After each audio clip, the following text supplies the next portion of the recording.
Good day everyone, my name is Angel Libres from BSN 212C and I'll be performing the Perineal Flushing Return Demonstration.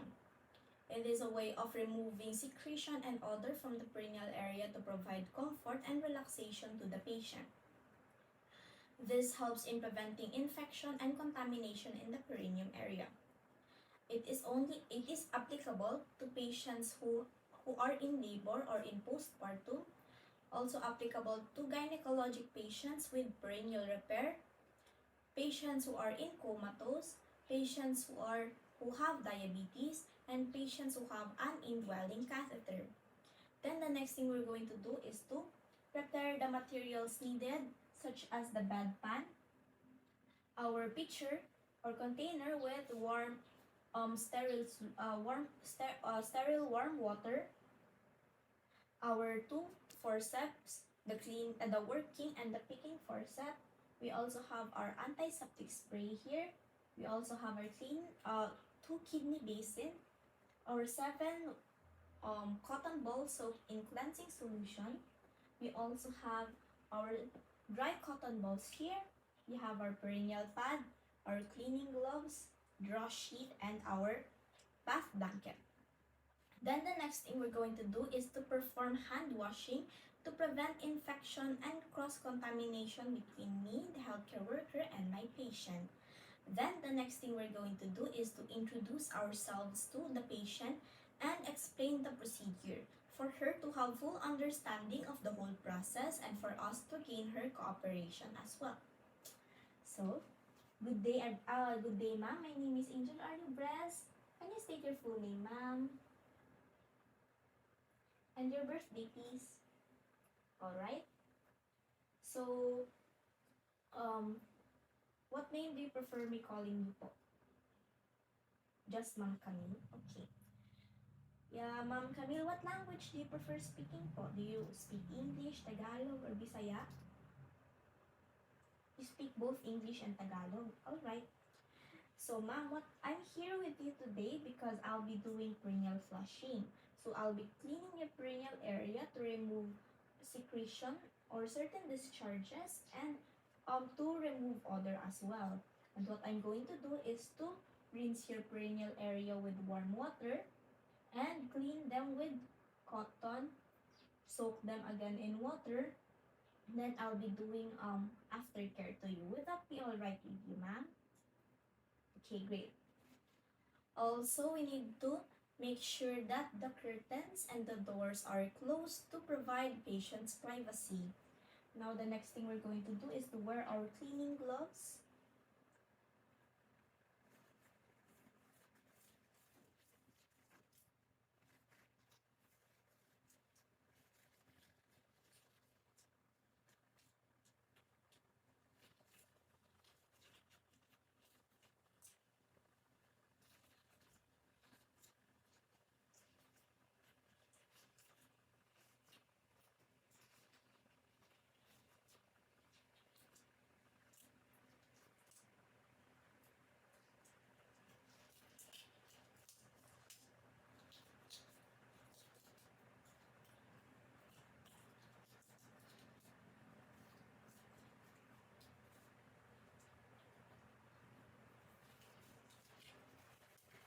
By the way, wearing your gloves will serve as a barrier between you and the bodily fluids to protect yourselves from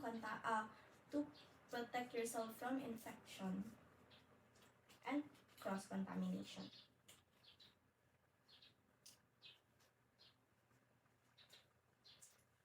Okay, now that we already wore our gloves, we should position our patient into a dorsal recumbent. If the patient is conscious, we can ask for her assistance. So, ma'am, pakitaas po ng tuhod natin, ma'am. Position herself into a dorsal recumbent, ma'am. Pakitaas ng paa po. Yan. Yung tuhod lang po. Thank you. And pati din yung kabilang tuhod po, ma'am. Yan. Tapos, bigaka lang po tayo konti. Yan. Okay. Then, the next thing we're going to do is to put a bath blanket on top of our patient to lessen the embarrassment that she will feel, and also to provide warmth. So, ma'am, ibaba ko lang po yung blanket nyo. Aalisin ko lang po yung blanket nyo. Then, papalitan ko po nitong bath blanket po. Okay po.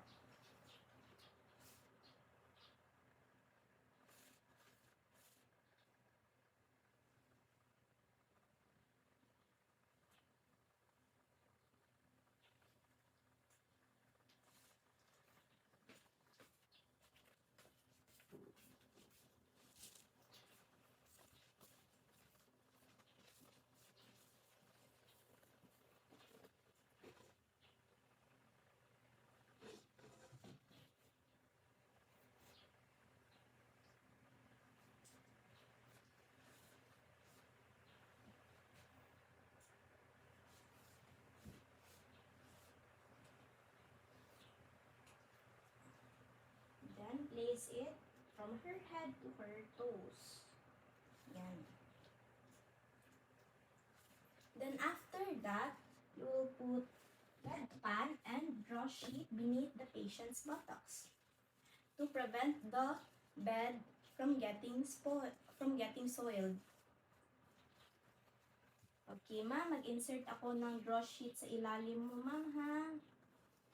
So, pakilift na lang po ng buttocks natin, ma'am. Thank you po. Yan.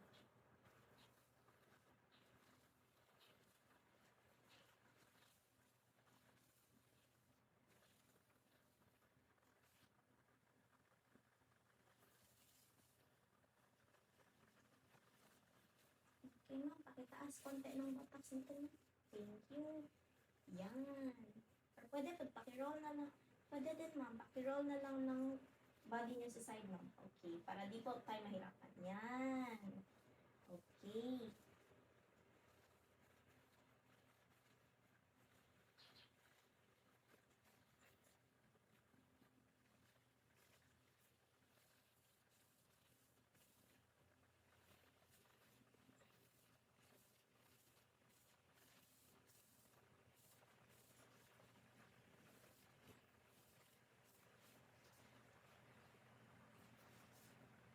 Okay po. Teka lang ha. Adjust ko lang muna po yung draw sheet niyo, ma'am. Ano ba yung draw sheet niyo, ma'am? Yun. Adjust natin yung draw sheet, ma'am. Sandali. Yan.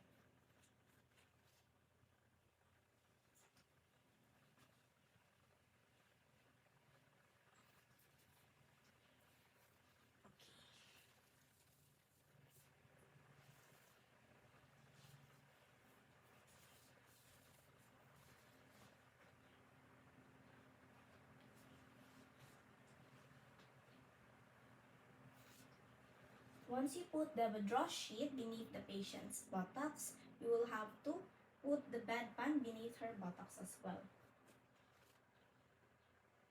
So, ma'am, kindly lift your buttocks for me, please. Alright. Okay. Nice. Wait lang po. Assist ko po kayo sandali.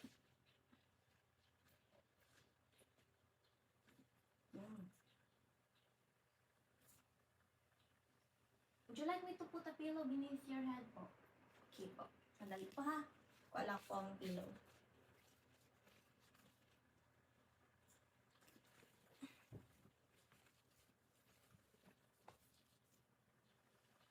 Pakataas pa ng ulo natin, ma'am. Yan. Okay. Yan po.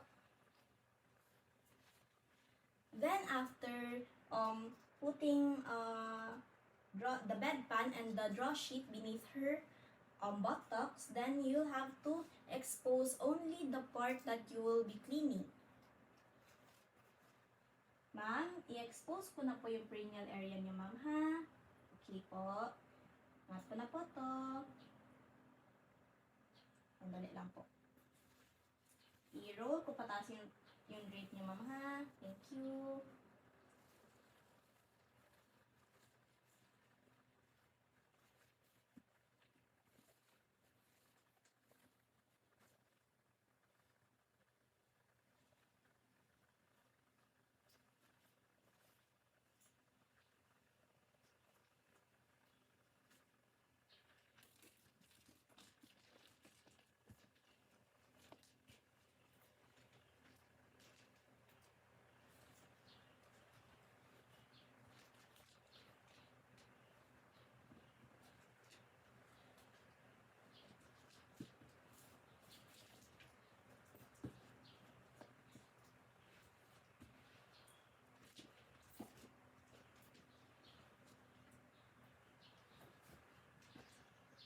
Okay?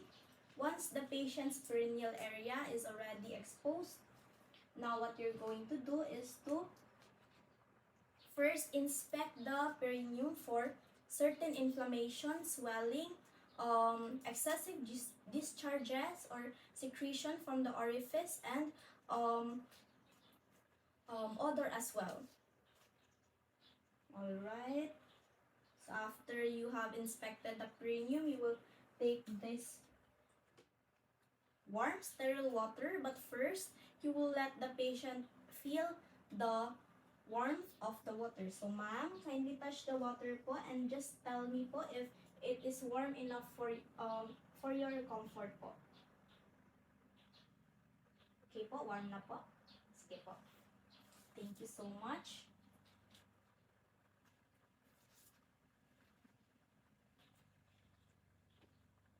Okay, now if you can see the whole perineal area. Wait, iangat ko po. Sandali lang ha. If I'll raise it up like this. Hopefully makita. If not, I'll just film the new video. If it's not clearly seen, then you can see a video above this area that I will clean the perineum area. So the first thing you need to do is to rinse the perineal area with warm sterile water.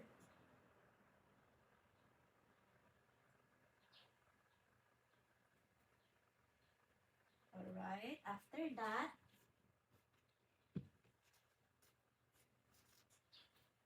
you will take the kidney basin and put it in front of the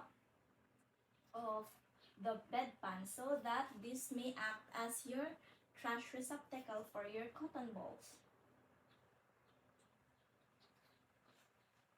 Now I will take the 7 cotton balls soaked in cleansing solution, and I will take my picking forceps and take 1 cotton ball.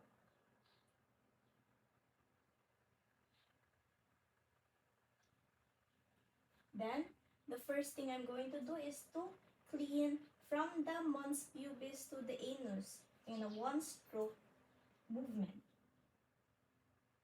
Okay, now let's start from the mons pubis down to the anus. Okay, and then discard. Alright. Then you take again another cotton ball, the second cotton ball, then clean from the external labrum since there might be collection of secretion from the external labrum. Now take the second cotton ball, then clean from the external labrum. First clean the external labrum that is away from you, then form of a figure of 7 from the mons pubis, figure of 7 to the external labrum, then to the anus, and then discard. Now take the third cotton ball, clean the other side of the external labrum in the figure of 7 down to to the external labrum, then to the anus, discard. Then the next thing is the fourth cotton ball that you will be cleaning to the internal labrum. So take this cotton ball, clean from the mons pubis to the internal labrum, then to the anus, then discard. Then get the fifth cotton ball and clean to the internal labrum, figure of 7 from the mons pubis to the internal labrum to the anus, discard. Then take the 6th cotton ball, then clean the groin. So from mons pubis, figure 7 to the groin of the patient, then the anus. Oops, I'll just adjust because it might fall down. Now the last cotton ball, clean the other side of the groin. From mons pubis to the groin, Okay, now to the anus.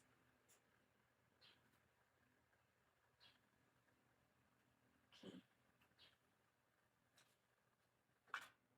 Now after that, you have to get the sterile water and flush the antiseptic solution. So ma'am, magbandaw na po ako ng ano ma'am ha? Okay po.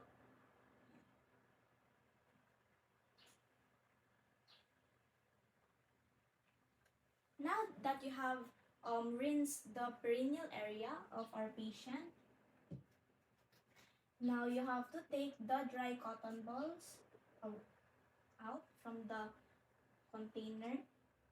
Now using the other pair of forceps, the clean one, the other pair, is I'm going to take out the cotton balls and I'm going to clean dry the perineal area so that there will be prevention of growth, microorganism growth or microbacterial growth in the perineal area, since microorganisms can grow on moisture. So again, start from the mons pubis down to the anus. Just do the same procedure that we did earlier. Straight, then discard, then get another cotton ball, then clean the external labium. Again, from the mons pubis, figure of 7, external labium to anus. Now again, another cotton ball. Clean from the mons pubis, figure of 7 to the external labium and discard. From the mons pubis, figure of 7 to the internal labium, then to anus, discard. Now, figure of 7 from mons pubis to internal labium, then to the anus, discard. After that,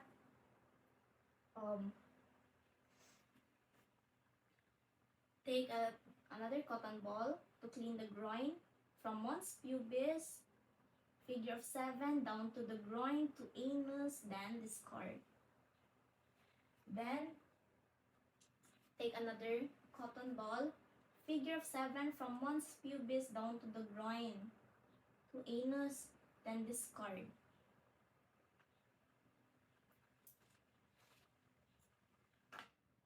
Okay, after that is we'll first make sure that everything from the patient's skin is completely dry. So we'll check her buttocks for external for other wet part. So we're going to take the receptacle, put it right here. Then we're going to take the patient's bedpan. So ma'am, pakiangat lang po ng waist. Okay. Wait lang po sandali.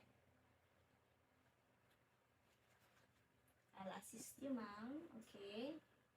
And down. Alright. Okay. Then remove the bedpan.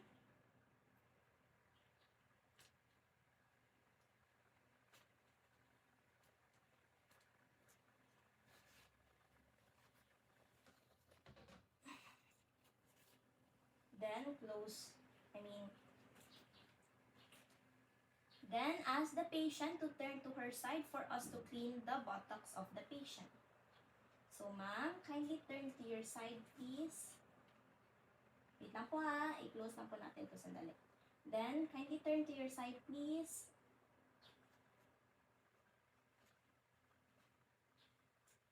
Okay, so expected that the patient have already turned to the side, so I'll just turn this to the side, to her side.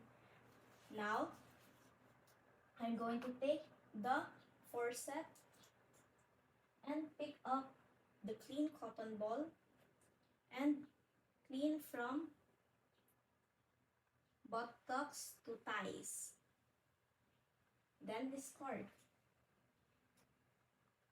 Pick up another cotton ball and clean from buttocks to thigh. Like that. And discard. After that, you'll assist the patient to turn lay down on her back again.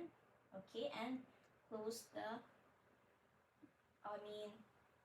before we close that, we can ask the patient if she would like to have antiseptic spray. This promotes healing. So, ma'am, I'm going to spray antiseptic solution in your perineal. Would that be okay to you, ma'am? Okay. So I'll just spray it one time, ma'am. 1, 2, 3. All right. After that, we're going to take out the perineal pad and stick it from top to bottom. From the mons pubis down to the anus. So I'll take out the perineal pad and then stick it from top to bottom.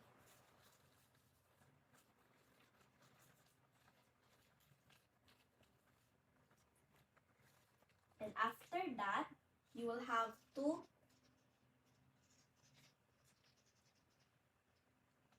cover again the patient's perineal area and ask her, assist her to position herself again into supine position or to any position that she's comfortable in. Okay, ma'am. So how are you feeling today, ma'am? Okay. All right, that's great. So I've already cleaned your perineal area, ma'am. So as I'm inspecting your perineal area, I didn't see any problems. I didn't see any redness. I didn't see any like very excessive secretion or any discharges, and the odor is like just normal, ma'am. So that's all, ma'am. So do you have any question, ma'am, before I leave? All right. So if you want any if you have any questions, ma'am, you can ask your the patient, the person who you are with, to ask us if you have any concern. Don't be shy, ma'am. We're only here to help you as much as we can. And I'll have to leave you na, ma'am, for you to rest, and I'll be cleaning up the rest of the materials that I used po. So just wait.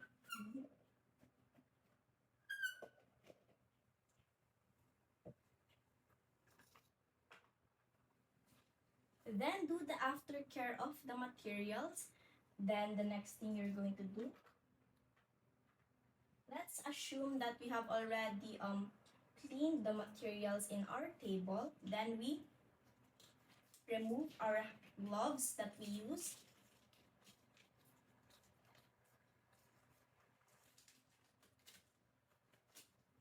And throw it in the trash receptacle.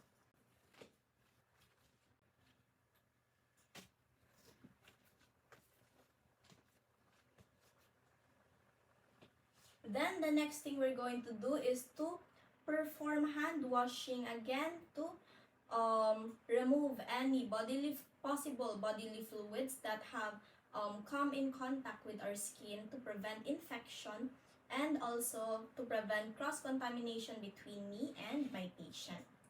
Then the next thing you're going to do is to document or take note or document any signs of redness or skin breakage or skin breakdown. You also have to take note of the tenderness and discharges and the odor of the perineal area of our patient. Then that's all for the perineal flushing return demonstration. I am Angel Libres, and I'm from BSN 212C.